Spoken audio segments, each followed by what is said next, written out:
ही कथा आहे रश्मी नावाच्या मोलकरणीची, जी ऐकून तुमच्याही डोळ्यात पाणी येईल. रश्मी दिल्लीच्या एका मोठ्या बंगल्यात काम करत होती. ती तिच्या मालकिणीची खास मोलकरीण होती. तिचे वय अंदाजे 30 असेल. तिला 2 मुले आणि 1 मुलगी होती. रश्मी त्या बंगल्यात गेल्या 8 वर्षांपासून काम करत होती. पण त्या मालकिणीच्या लग्नाला 9 वर्ष झाली, तरीही तिला अजून एकही मुलबाळ नव्हते. या 9 वर्षात त्यांनी अनेक उत्तम डॉक्टरांकडून उपचार घेतले. त्यासोबतच बऱ्याच तांत्रिक बाबांनाही आपली समस्या सांगितली होती, तरीही त्यांना मूल होऊ शकले नाही. कदाचित मूल होणे हे त्यांच्या नशिबी नव्हते. असो, रश्मीचे तिच्या मालकिणीवर खूप प्रेम होते. तिच्या मालकिणीचा आणि मालकाचा प्रेमविवाह झाला होता. त्यांच्या लग्नाच्या 1 वर्षानंतर त्यांनी रश्मीला त्यांच्या बंगल्यात घर कामाला घेतले होते.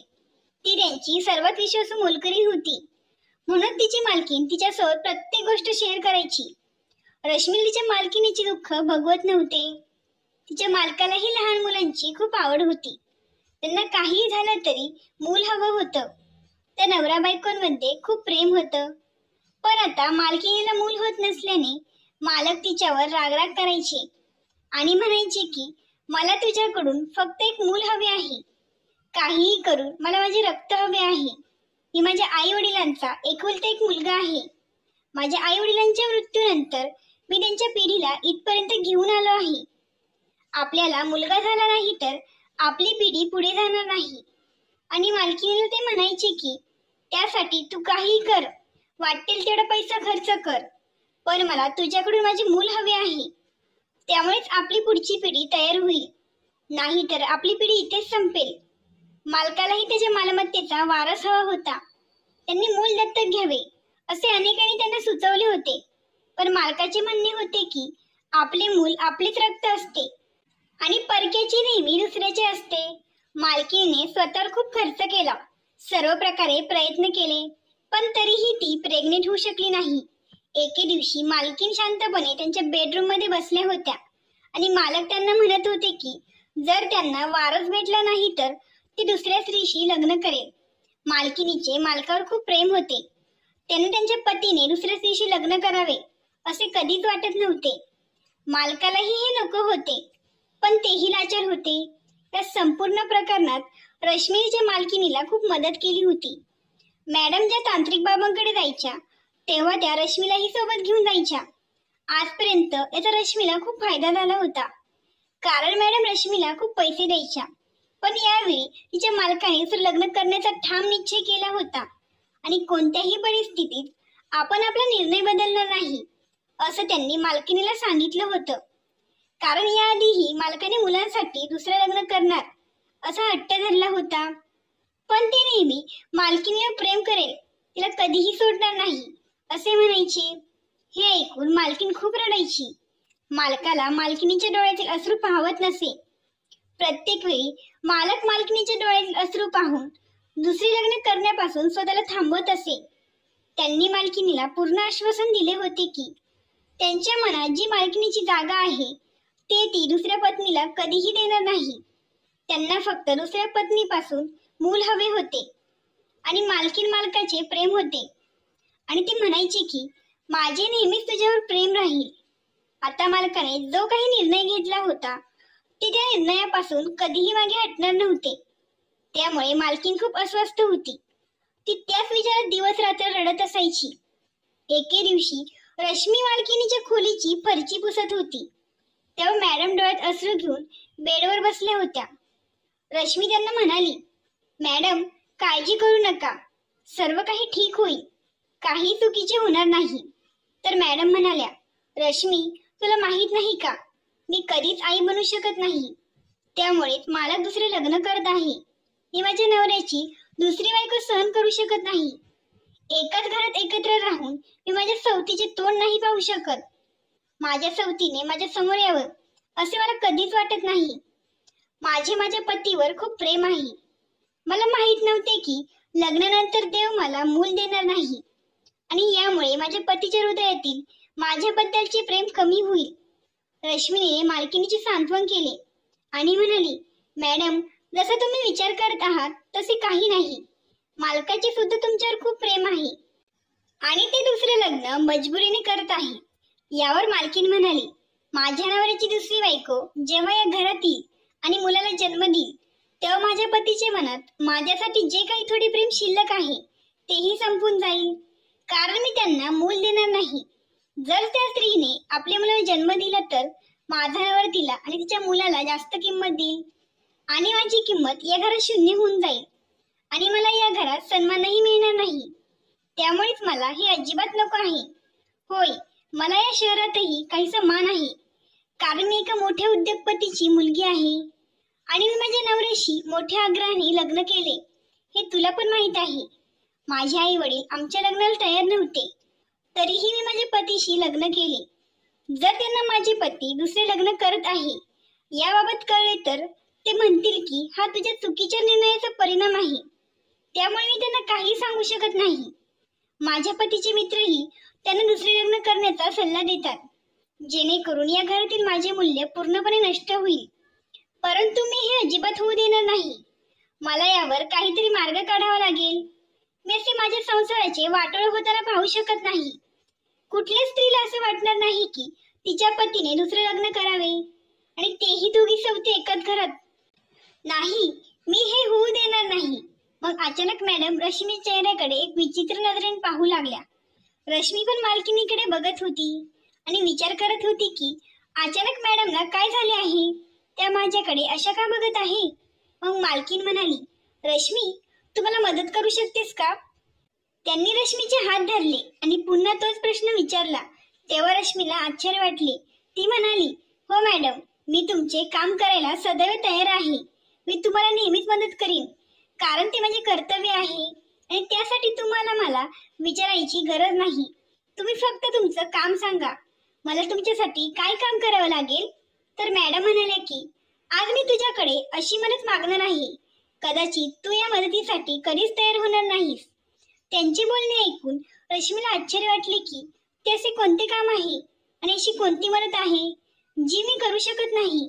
रश्मी म्हणाली, मॅडम, मी तुम्हाला सर्व प्रकारे मदत करण्याचा प्रयत्न करेन आणि मी तुम्हाला मदत करण्यास नकार देईन असे कधी होऊ शकत नाही. तर त्या म्हणाले की मी आता तुला जे काही सांगणार आहे ते तुला ऐकणे खूप कठीण आहे आणि ते करणे देखील खूप कठीण आहे. तू ते करण्यास नाकारशील.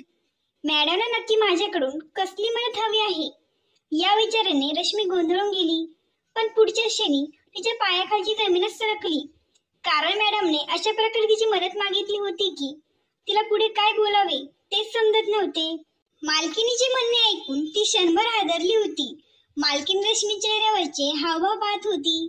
मग ती रश्मीला म्हणाली, मला माहित आहे की तू मला या बाबतीत मदत करणार नाहीस, कारण हे काम कोणतीही महिला इतकं सहजासहजी करणार नाही.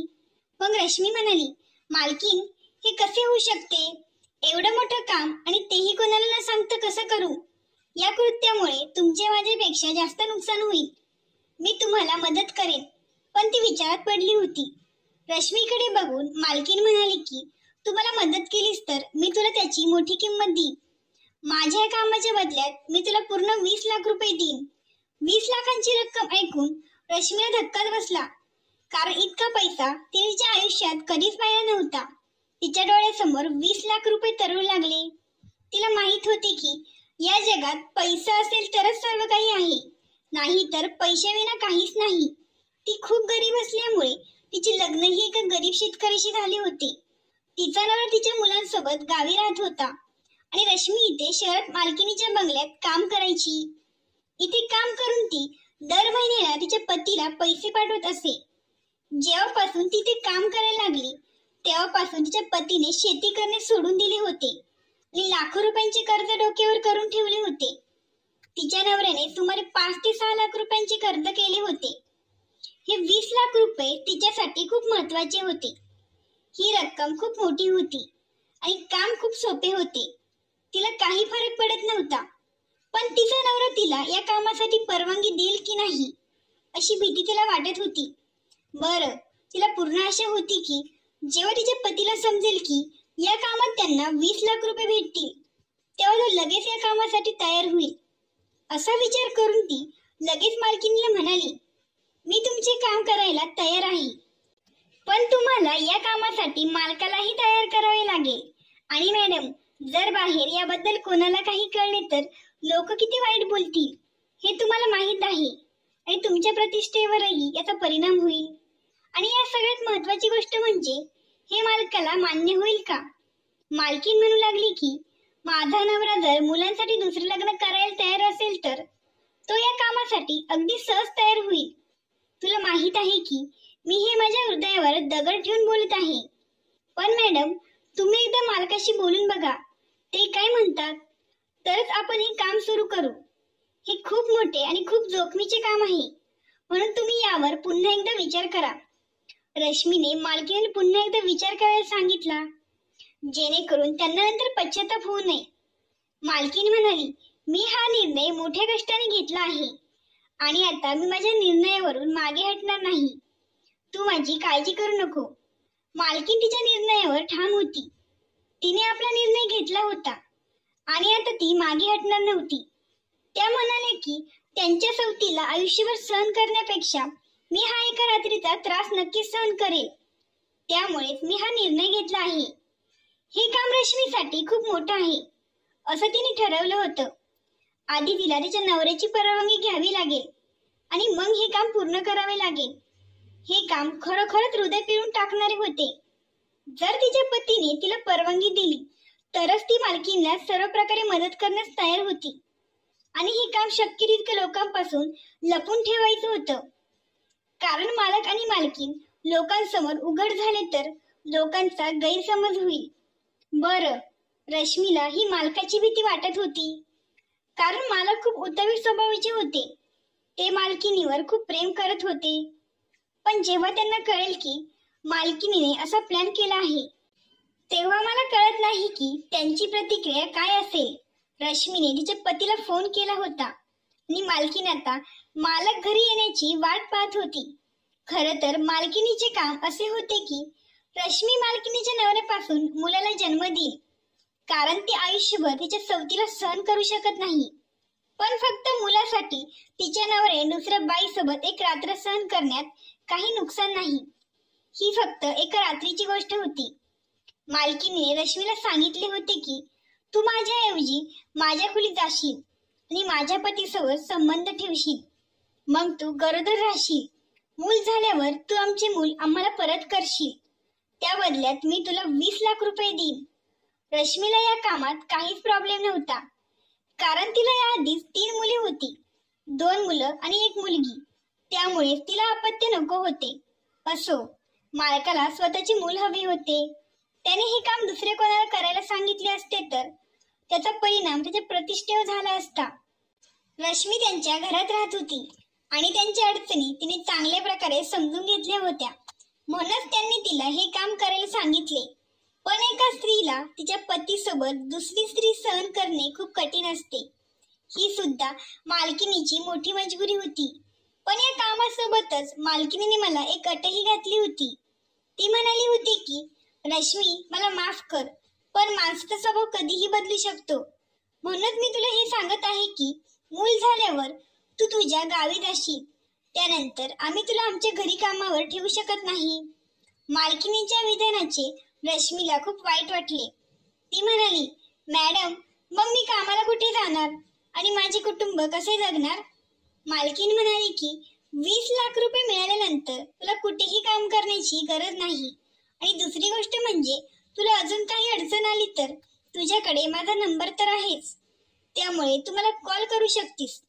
तुला हवे तर मी पैसे देत राहीन, कारण मी आयुष्यभर तुझी ऋणी राहीन.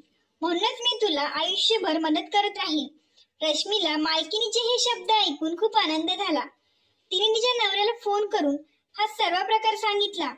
पण पहिल्यांदा तिचा नवरा यावर तिला रागवला, कारण तो पुरुष आहे आणि कोणताही पुरुष आपल्या पत्नीला दुसऱ्या पुरुषाच्या स्वाधीन करू शकत नाही, हे उघड आहे.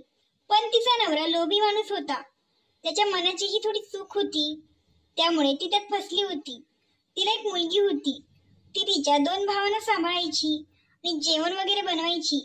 जे पैसे ती इथून पाठवायची ते पैसे तिचा पती दोन्ही हातांनी खर्च करायचा आणि त्याने काम करणे सोडून दिले होते. पूर्वी तो शेतकरी होता आणि कष्ट करून पैसे कमवत असे. पण रश्मीकडून खूप मोठी चूक झाली की ती ते काम करू लागली आणि गावाकडे पैसे पाठवू लागली. त्यामुळे तिच्या पतीने शेती करणेही सोडून दिले. 20 लाखांची रक्कम मिळाल्यानंतर तिच्या पतीने तिला लगेच परवानगी दिली आणि त्यांनी सांगितले की मला काही हरकत नाही, मला फक्त पैशाची चिंता आहे. जेव्हा रश्मीने मालकीने सांगितले की तिच्या पतीने होकार दिला आहे, तेव्हा मालकीन आनंदी झाली. आणि जेव्हा मालकीने तिला सांगितले की तिचा नवरा सुद्धा तयार आहे, तेव्हा रश्मीलाही आनंद झाला.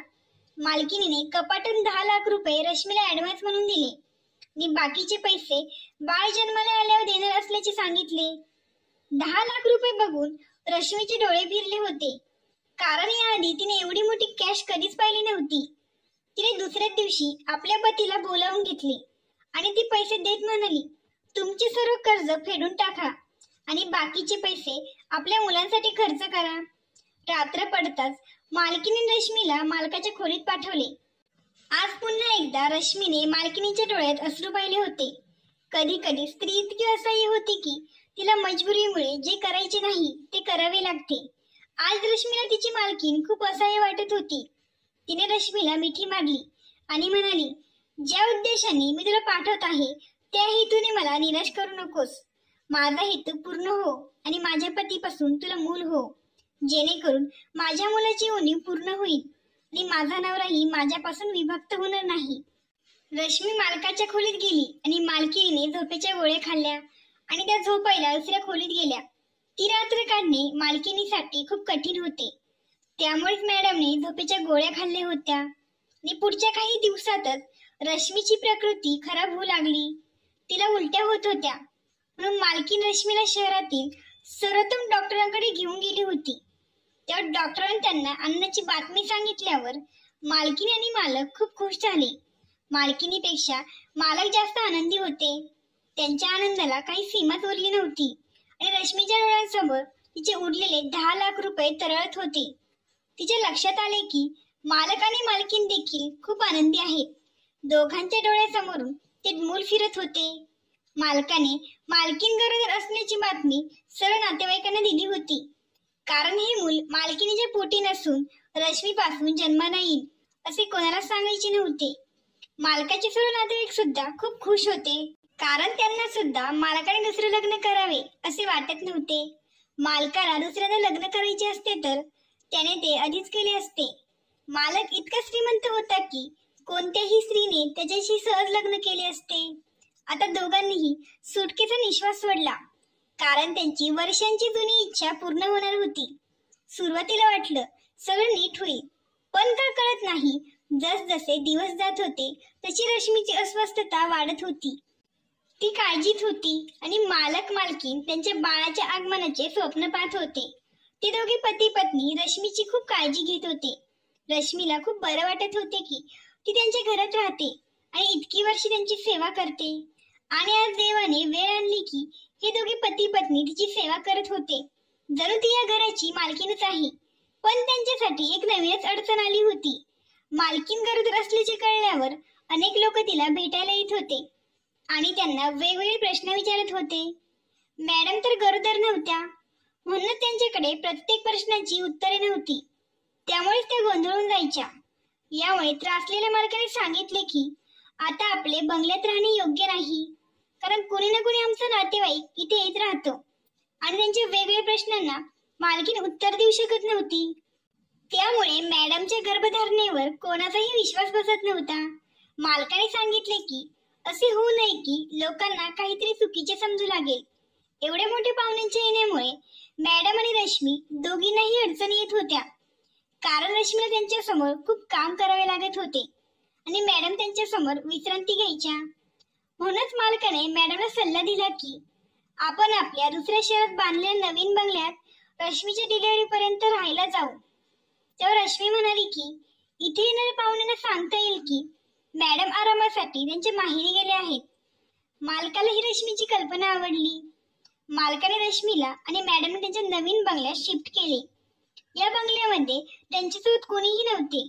मग मालकाने एक चौकीदार आणि एक नवीन मोलकरी तिथे कामाला ठेवले होते, कारण मॅडम आणि मालक आजवर रश्मीला कोणतेही काम करून देत नव्हते.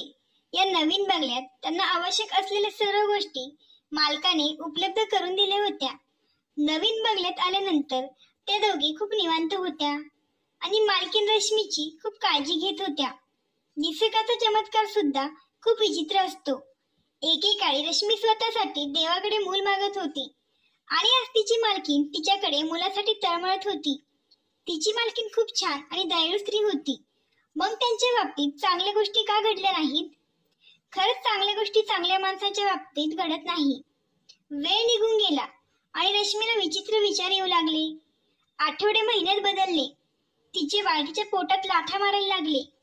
पहिल्यांदा ते बाळ तिच्या पोटात हलू लागले. असे झाल्यावर तिला एक विचित्र भावना जाणवली.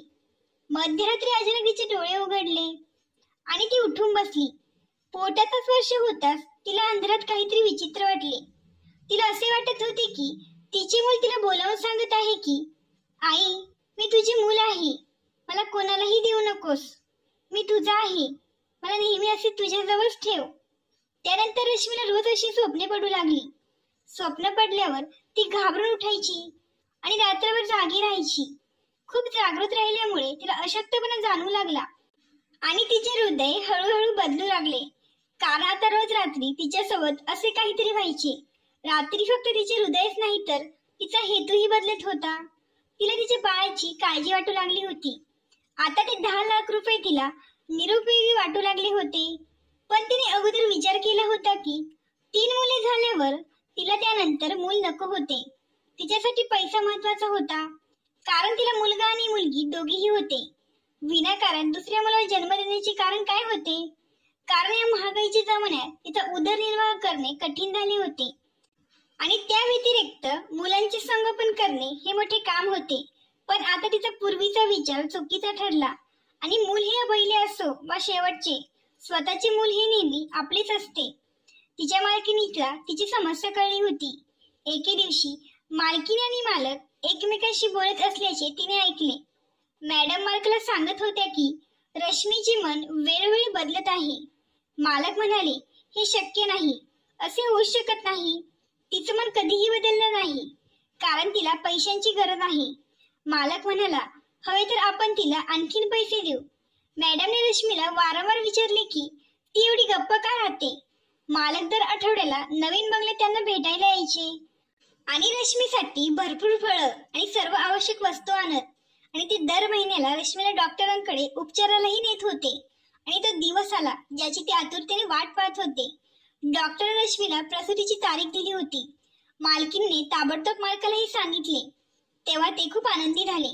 मालकाने रश्मीच्या उपचारासाठी मालकीनीला खूप पैसे दिले होते. मी सांगितले होते की कोणत्याही गोष्टीची कमतरता पडली नाही पाहिजे. पण रश्मीची तिच्या बाळासाठी तिचे मन पुन्हा पुन्हा काळजी करत होते.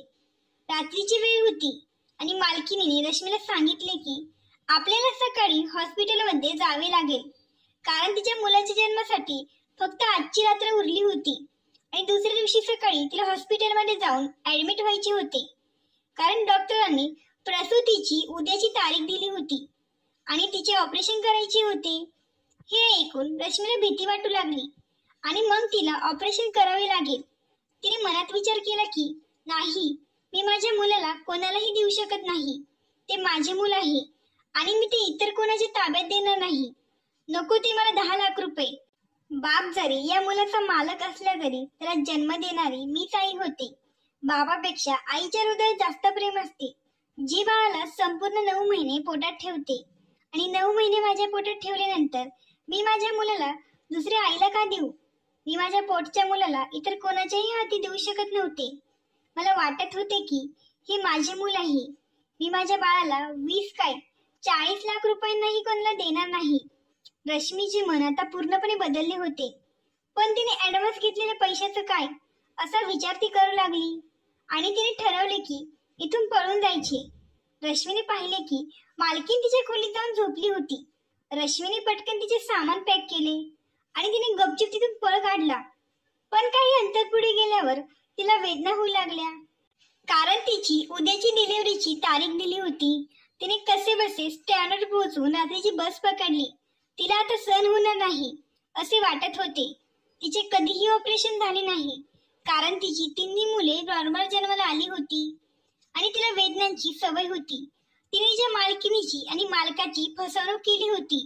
तिने त्यांना खूप मोठा धोका दिला होता आणि तिथून पळ काढला होता, कारण तिला तिचं मूल हवं होतं आणि ते ती दुसऱ्या कोणाला देऊ शकत नव्हती.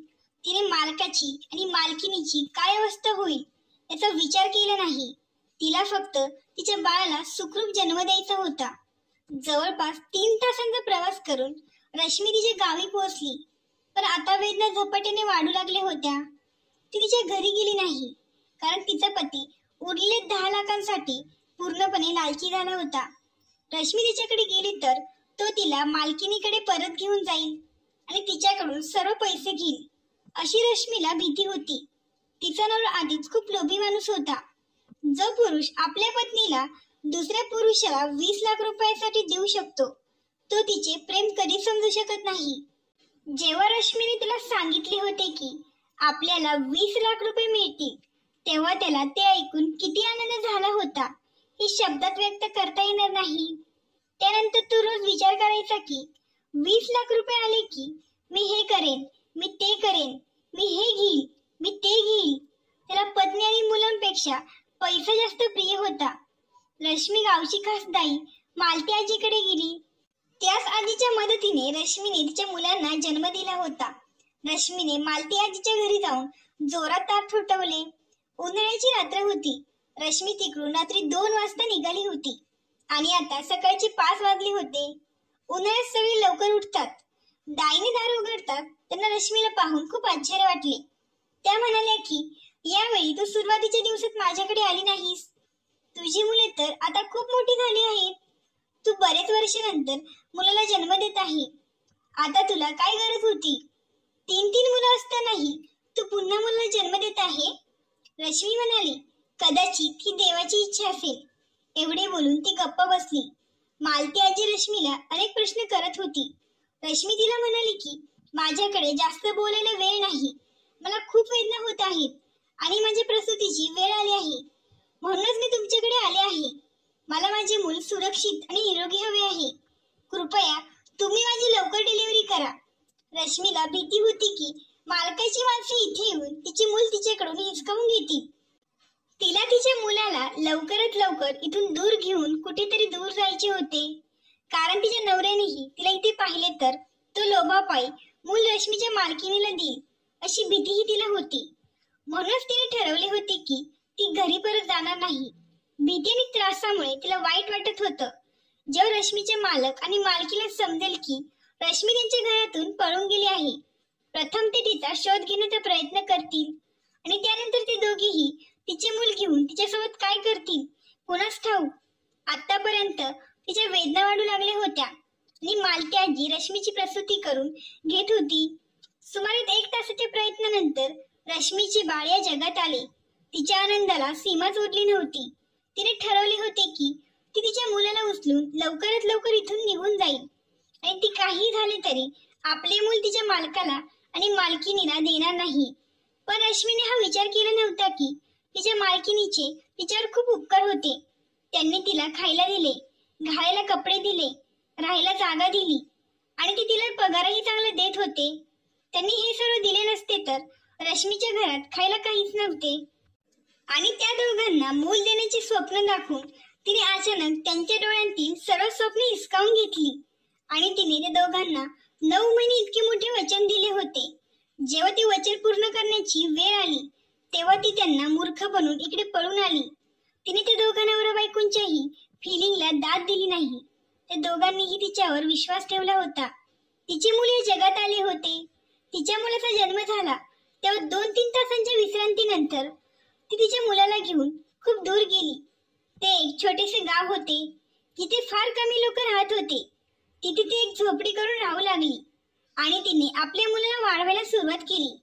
कदाचित तिच्या पतीने आणि मालकिनीने तिला शोधण्याचा खूप प्रयत्न केला असावा, पण ती इतकी दूर गेली होती की त्यांना तिच्याबद्दल काहीच माहित नव्हते. इथेही ती लोकांच्या घरी काम करू लागली, पण कदाचित तिला तिच्या कृत्याची शिक्षा भोगावी लागणार होती, कारण तिने त्या पती पत्नी दोघांनाही दुखावले होते. तिच्या कृत्याची शिक्षा तिला अशी मिळाली की एके दिवशी अचानक तिची प्रकृती बिघडली आणि गावातील लोकांनी तिला विधवा समजून सरकारी दवाखान्यात दाखल केले. तिथे कळले की तिला कॅन्सर सारख्या मोठ्या आजाराने ग्रासला आहे आणि तिला मृत्यू कोणत्याही दिवशी येईल हे सांगता येणार नाही. तिने तिच्या आठवणींना उजाळा देण्यासाठी तिच्या आयुष्याची संपूर्ण कथा तिच्या शेजारी राहणाऱ्या मानलेल्या बहिणीला सांगितली होती, जिने सुरुवातीला रश्मीला या गावात आल्यावर खूप मदत केली होती. आता रश्मीचा मुलगा 16 वर्षाचा झाला होता. तिचा मुलगा लहानपणापासूनच खूप हुशार होता, कारण मालकही खूप हुशार आणि प्रामाणिक माणूस होता. तो अगदी तिच्या वडिलांसारखाच होता. रश्मी तिला गावातील सरकारी शाळेत मोफत शिकवत होती. तिचा मुलगा अभ्यासात खूप हुशार होता. रश्मीच्या मुलाला वाढवण्यासाठी देवाने तिला कदाचित 16 वर्षे जिवंत ठेवले. पण आता रश्मीची तब्येत दिवसेंदिवस खराब होत चालली होती. रश्मीने तिच्या मानलेल्या बहिणीला सांगितले होते की मी मेल्यानंतर तू माझ्या मुलाला माझी सर्व कथा सांग आणि त्याला मालक आणि मालकिणीचा पत्ताही दे, जेणेकरून तो त्याच्या वडिलांना भेटेल. आणि मला खात्री आहे की मालकीण त्याची खऱ्या आईप्रमाणे सांभाळ करेल. पण रश्मीने मानलेल्या बहिणीला रश्मीची अवस्था बघवली नाही आणि तिने तिच्या मुलाला सर्व काही सांगितले, जेणेकरून तो मालकाकडून म्हणजे त्याच्या वडिलांकडून काहीतरी मदत घेईल. कारण डॉक्टरांनी रश्मीच्या ऑपरेशनसाठी खूप खर्च सांगितला होता, अन्यथा तिला मरण पत्करावे लागणार होते. तिच्या मुलाला तिच्याबद्दल सर्व काही कळाल्यावर त्याने तिच्या आईला म्हणजेच रश्मीला याबद्दल विचारले. तेव्हा ती घाबरली की त्याला हे कोणाकडून कळाले. मग त्याने मावशीकडून सर्व काही कळायचे सांगितले. तिच्या मुलाने तिचा जीव वाचवण्यासाठी खूप काही केले होते, पण पैशापुढे तिचा 16 वर्षाचा मुलगा हतबल होता. मग एके दिवशी रश्मीचा मुलगा रश्मीला मावशीकडे सोडून तो मावशीने सांगितलेल्या पत्त्यावर दिल्लीला आला. रश्मीच्या मुलाला दिल्लीत जाण्यापासून रोखण्याचा प्रयत्न केला, पण त्याने तिचे ऐकले नाही. कारण तिला असे वाटत होते की जोपर्यंत मी जिवंत आहे तोपर्यंत माझ्या मुलाने माझ्या जवळच राहावे. मालक आणि मालकिणीच्या बंगल्यावर गेल्यावर गेटवर वॉचमन त्याला आत जाण्यापासून रोखत होता. तितक्यात मालक आणि मालकीण एका कार मधून आले. तेव्हा त्यांची नजर गेटवर वॉचमन सोबत हुज्जत घालत असलेल्या मुलावर पडली. तो रश्मीचा मुलगा असल्याचे वॉचमनला वारंवार सांगत होता, पण वॉचमन सुद्धा इथे काही दिवसांपूर्वी कामाला लागला होता. त्यामुळे त्याला तो मुलगा काय बोलत आहे हे समजत नव्हते. मालकाने वॉचमनला विचारले, तो गेटवर कोण मुलगा आहे आणि त्याला काय पाहिजे आहे? तर वॉचमन म्हणाला, काही नाही साहेब, तुम्ही लक्ष देऊ नका, मी बघून घेतो. तेव्हा तो मुलगा मोठ्याने म्हणाला, साहेब, मी रश्मीचा मुलगा आहे, मला तुमची मदत हवी आहे. तेव्हा ते ऐकून मालक स्तब्ध झाले आणि मालकीण घरात प्रवेश करणार होती. तितक्यात तिने मागे वळून बघितले. मालकाने वॉचमनला सांगून त्या मुलाला आत पाठवायला सांगितले.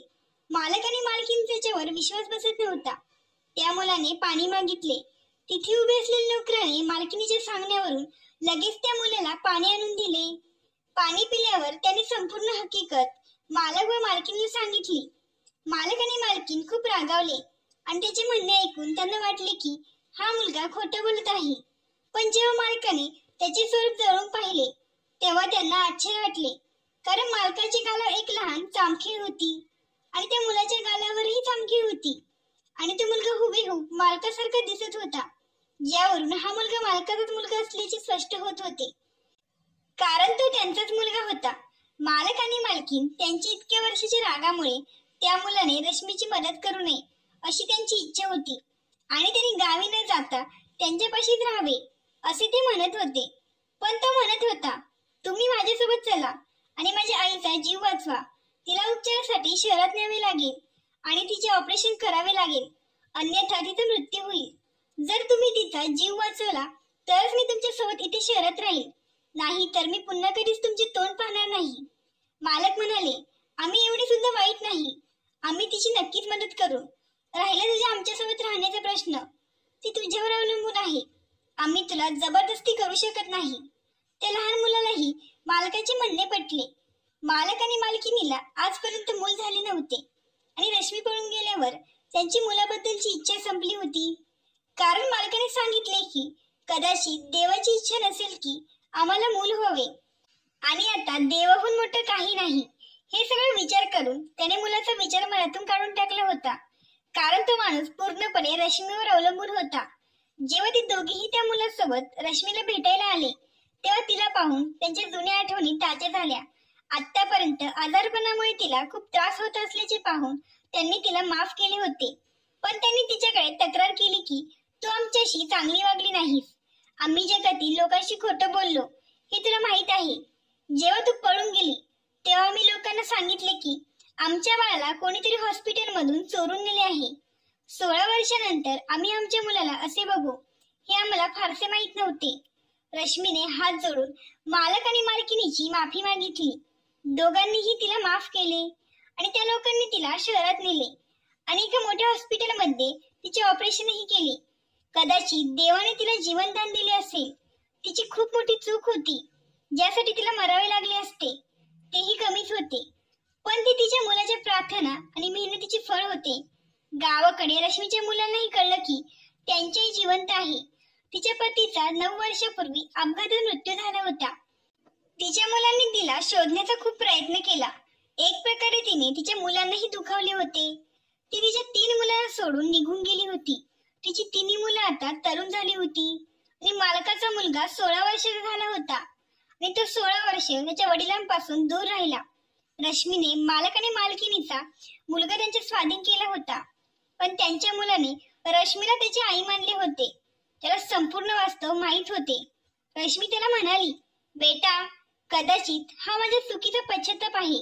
मी माझी चूक अशा प्रकारे सुधारू शकते. मी आता या पती पत्नीवर अन्याय करू शकत नाही. त्यांच्यामुळेच माझा जीव वाचला आहे. मी तुला भेटायला येत जाईल, पण तुझे खरे वडील मालकच आहे. त्यानंतर रश्मीने आपल्या मुलाला मिठी मारली आणि जोरजोरात रडू लागली. त्यानंतर ती तिच्या मुलांकडे गावी गेली.